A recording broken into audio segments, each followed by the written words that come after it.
IAS institute నిర్వహిస్తున్న all India scholarship exam pass అవ్వండి. 2 years ఫీజులో 50% మాత్రమే పే చేయండి. భారత స్టార్ షట్లర్ పివి సింధు త్వరలో పెళ్లిపీటలెక్కనుంది. ఈ నెల 22న యువ వ్యాపారవేత్త గౌరవెల్లి వెంకటదత్త సాయితో ఆమె వివాహం జరగనుంది.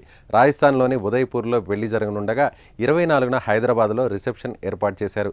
ఈ నెల 20 నుంచి పెళ్లి కార్యక్రమాలు మొదలవుతాయని కుటుంబ వర్గాలు తెలిపాయి.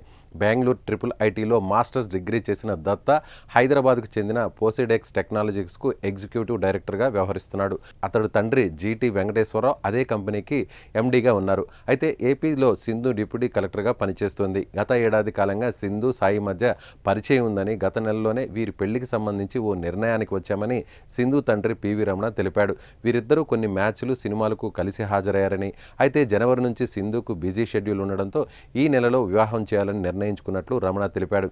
ఇక 2 ఏళ్లుగా ఫామ్లో లేని సింధు గత ఆదివారం సయ్యద్ మోదీ అంతర్జాతీయ టోర్నీలో విజేతగా నిలిచింది. 2013లో వరల్డ్ ఛాంపియన్షిప్ పథకంతో సింధు ఒక్కసారిగా వెలుగులోకి వచ్చింది. ఆ తర్వాత 2019లో ప్రపంచ ఛాంపియన్షిప్ను సొంతం చేసుకుంది. 2016 రియో ఒలింపిక్స్లో రజతం సాధించిన సింధు 2021 టోక్యో క్రీడల్లో కాంస్యం దక్కించుకుంది. ఈ క్రమంలో విశ్వ క్రీడల్లో 2 పతకాలు సాధించిన తొలి భారత ప్లేయర్గా రికార్డు సృష్టించింది. 2017లో వరల్డ్ ర్యాంకింగ్స్లో తొలిసారి 2వ ర్యాంకు చేరుకుంది.